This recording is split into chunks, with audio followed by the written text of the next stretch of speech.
Louvado seja o nosso Senhor Jesus Cristo, para sempre seja louvado.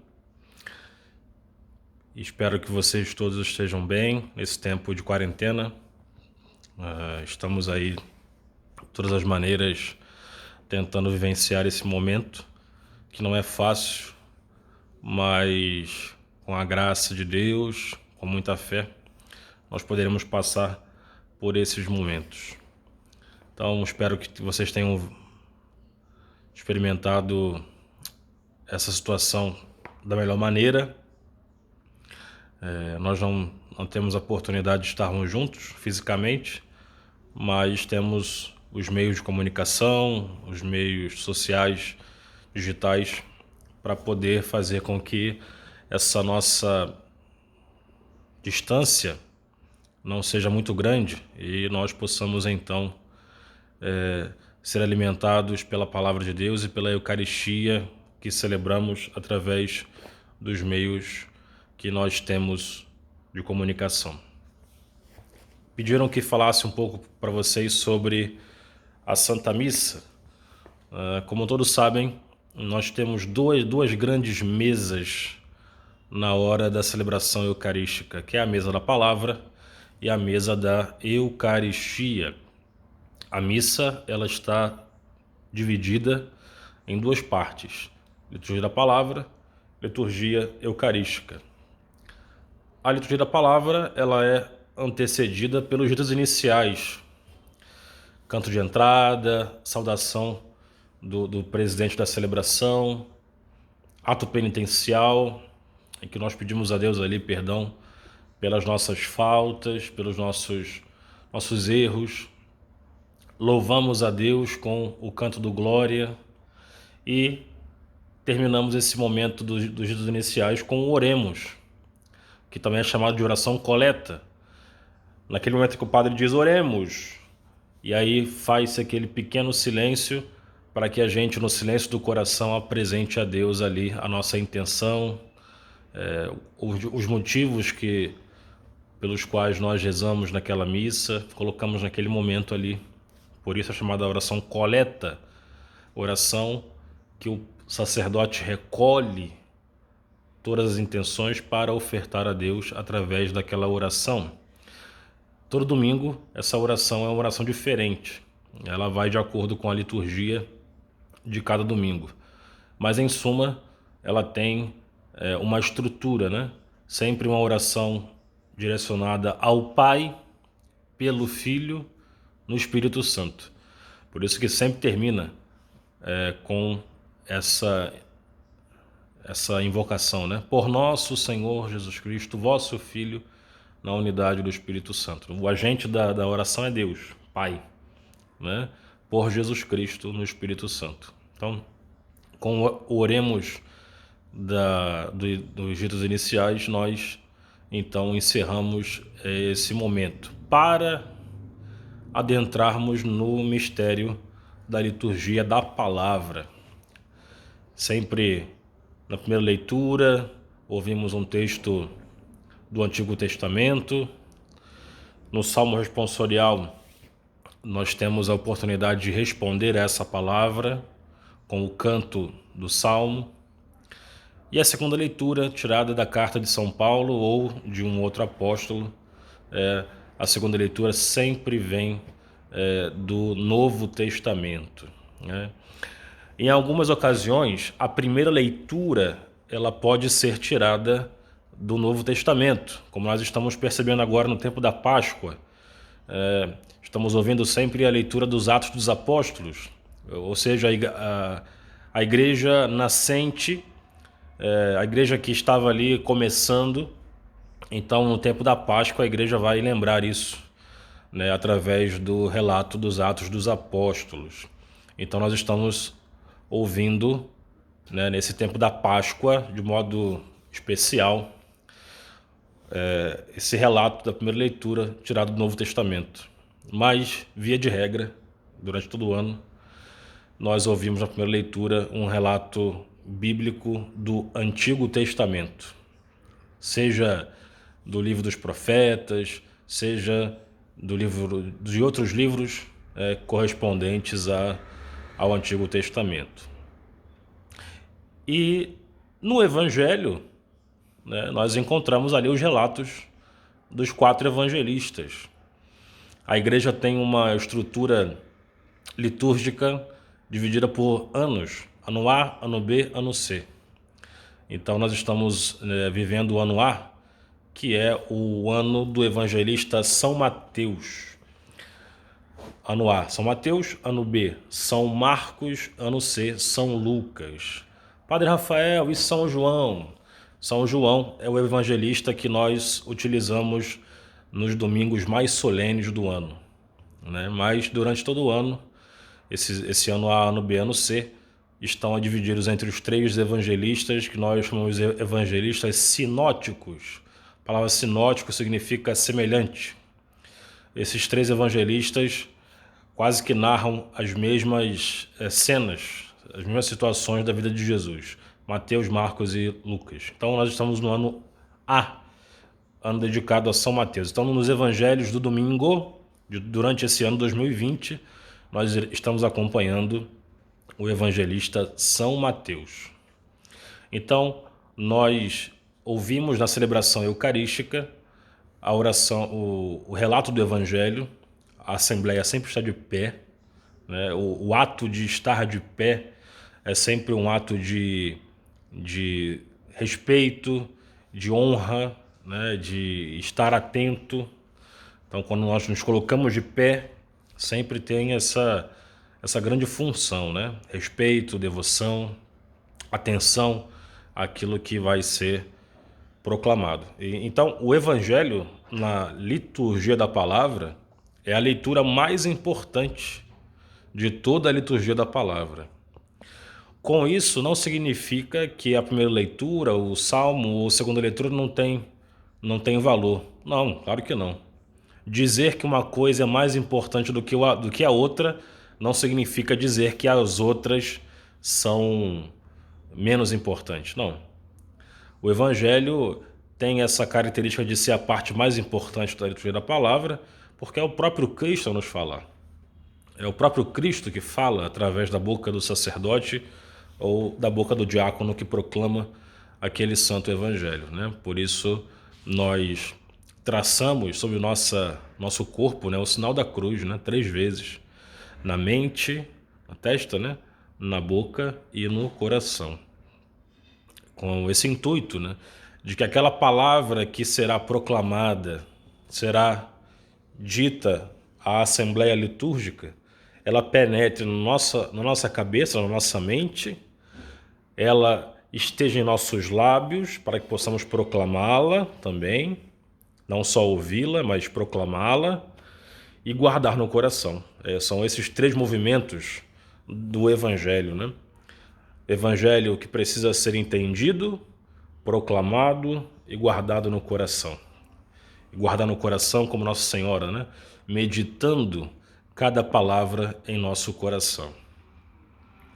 Depois do Evangelho nós temos a homilia. A homilia é a explicação que o sacerdote, ou o diácono, ou o bispo, né, faz das leituras que foram proclamadas.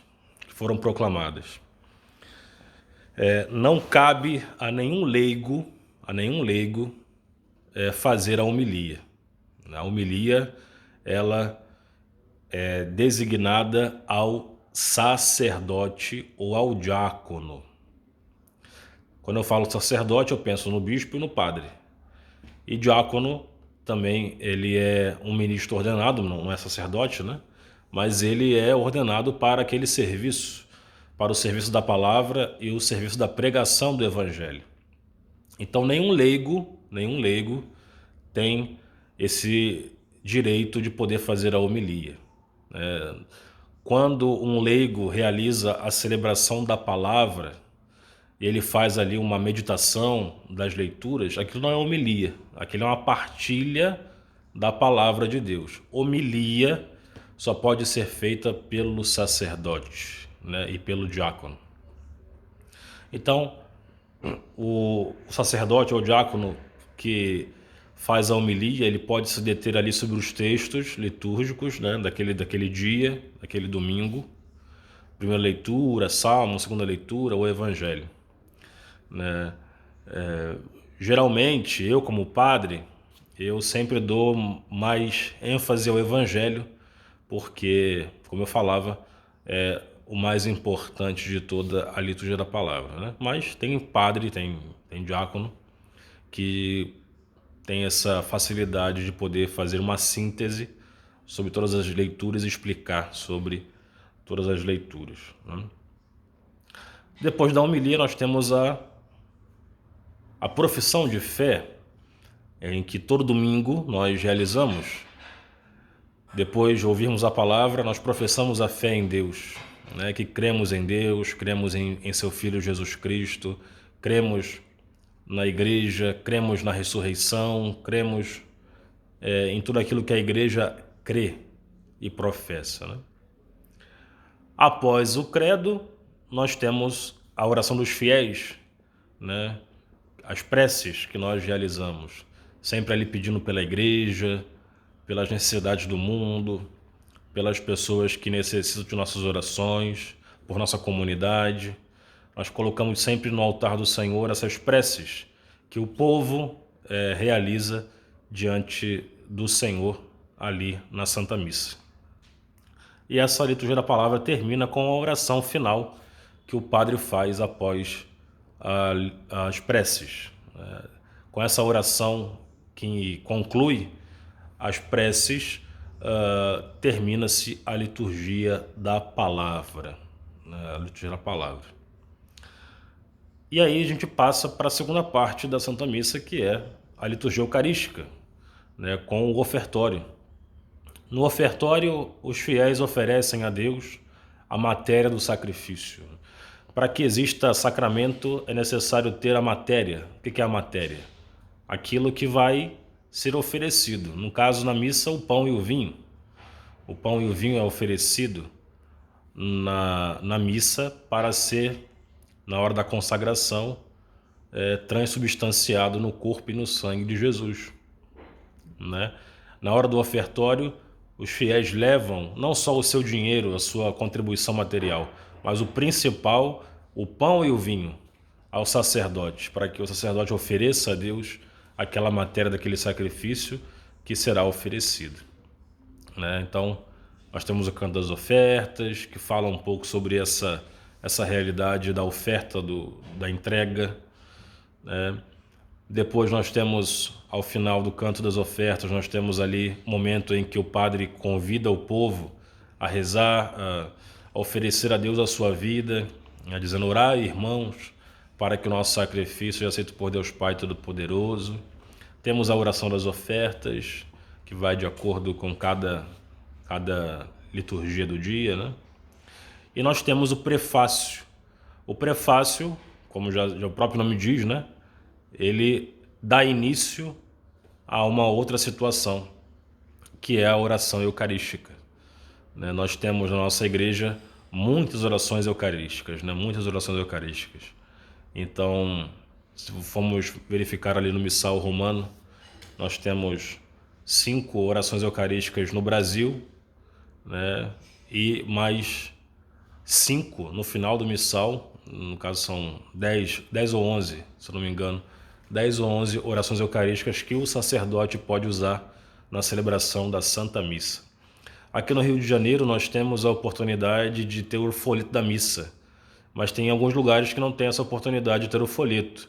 Então o próprio padre escolhe a oração eucarística que será realizada naquele domingo, naquele dia, né? Uma coisa também interessante, nós temos o folheto da missa aqui na arquidiocese, que nós podemos usar. Mas o padre não é obrigado a usar aquela oração eucarística. Se ele quiser usar outra oração eucarística, ele pode, né? Geralmente eu uso a oração do folheto para ter essa comunhão com a nossa arquidiocese, né? Já que em todos os lugares do Rio de Janeiro, essa oração eucarística está sendo celebrada naquele domingo, né? Então nós aqui na Maré também rezamos aquela oração proposta pela nossa arquidiocese, aquela oração eucarística proposta pela nossa arquidiocese naquele domingo, naquele dia. Então ali no prefácio nós iniciamos a oração eucarística, né? Essa grande oração da igreja, né? Em que nós realizamos ali o momento da consagração, Na hora que o padre pede ao Espírito Santo que santifique aquele pão e aquele vinho, que se tornará pão, se tornará corpo e sangue do Senhor, né, na consagração. Pedimos ao Espírito Santo que venha sobre aquelas oferendas e transforme aquela matéria do nosso sacrifício no próprio Jesus Cristo, né, realmente vivo, nos nossos altares. E depois da consagração nós temos ali as várias orações, né? As orações de intercessão, orações pela igreja, oração pelos vivos, oração pelos falecidos e a oração de intercessão que fazemos aos santos, pedindo aos santos que intercedam por nós também. E aí a oração eucarística termina com a grande doxologia. A palavra doxologia significa glória, doxa é glória.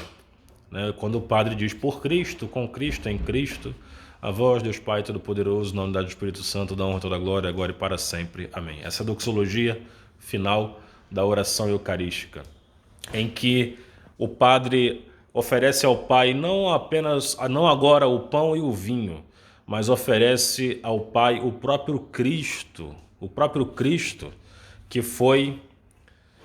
nos foi concedido na hora da consagração, né? Na hora da transubstanciação, né? Nós iniciamos com a oração eucarística com o pão e o vinho, e no final dela já não é mais pão e vinho, mas é o próprio Cristo ressuscitado, presente ali verdadeiramente nas aparências do pão e do vinho. Nós vemos pão e vinho, nós sentimos cheiro de pão e vinho, tocamos no pão e no vinho, mas não é mais pão, não é mais vinho, mas é o próprio Cristo, Cristo vivo, realmente presente na Santíssima Eucaristia. Então o Padre, ele vai oferecer ao Pai esse grande dom que o Pai nos deu, que é o próprio Jesus Cristo, né? Presente realmente ali na Eucaristia. E aí nós damos o nosso amém. E eu costumo dizer aqui que o amém, esse amém é o amém mais importante da missa. Voltando aqui, não que os outros améns não sejam importantes, né? Mas esse é o mais importante. Porque é o momento em que a Assembleia Litúrgica, os fiéis, né, dizem a Deus, dizem ao Pai com esse amém, que de fato nós estamos ali diante da presença do Santíssimo Sacramento, né? O Cristo presente na Santíssima Eucaristia. É o nosso amém. E o amém é sempre esse nosso concordar, nosso assentimento. É o nosso dizer, eu creio, eu acredito naquilo que está sendo professado naquele momento. Eu aceito, né? Eu dou a minha vontade aceita essa verdade de fé que foi proclamada. E aí nós terminamos então a oração eucarística com o por Cristo, com Cristo e em Cristo, a doxologia, né? E passamos para o final da missa, são os ritos finais, com a oração do Pai Nosso, a oração mais importante, né, que o próprio Cristo nos ensinou. Temos ali o momento da oração pedindo paz, que o sacerdote realiza, né? Temos o momento em que nós podemos nos abraçar, desejando-nos a paz, ainda que esse momento seja um momento que não seja obrigatório, né? É um momento em que o padre, né, ele pode muito bem não fazer, é opcional, mas no Brasil nós temos esse costume, né, de sempre quando termina a oração do Pai Nosso, nós temos aí um momento de nos abraçar, de desejar a paz uns aos outros, né? Nesse tempo de coronavírus, nós não estamos tendo nem missa presencial, né? Mas se estivéssemos aqui juntos, evitaríamos dar abraço, de beijar, de abraçar, mas certamente utilizaríamos outro modo de poder oferecer a paz ao nosso irmão. E aí acontece o momento, depois da paz, depois da oração do Pai Nosso, acontece o momento em que nós vamos receber o Cristo na Eucaristia. Aqueles que estão em estado de graça, aqueles que estão em comunhão com Deus, que se refizeram através do sacramento da confissão, que não estão em pecado mortal, nós nos aproximamos do banquete da Eucaristia, né? Do banquete da Eucaristia. O padre, elevando o Santíssimo Sacramento diante dos fiéis, ele vai dizer: Eis o Cordeiro de Deus que tira o pecado do mundo. E aí nós, com nossa voz, dizemos ao sacerdote, né? Senhor, eu não sou digno de que entreis em minha morada, mas dizei uma palavra e serei salvo. E a partir daquele momento, o sacerdote comunga do corpo e sangue do Senhor, para que depois ele possa também dar a comunhão aos fiéis. Importante que nesse momento nós cantamos, né? Mas só podemos cantar e só podemos sentar, né? Depois que o sacerdote comungar. É uma regra litúrgica, né? Só se senta, só começa o canto da comunhão quando o sacerdote comunga. E aí sim, nós podemos sentar e continuar cantando. É importante dizer isso. Se por algum motivo nós não podemos comungar da Eucaristia, nós podemos fazer parte desse momento cantando, porque a comunhão também se manifesta no nosso cantar. E uma coisa muito triste aqui no Complexo da Maré, pelo menos aqui na Nova Holanda, que eu percebo, tem pessoas que não cantam, tem pessoas que não fazem questão nenhuma de poder cantar. E a comunhão também se faz presente na hora da gente manifestar o nosso louvor a Deus através do canto. Uma coisa é não saber o canto.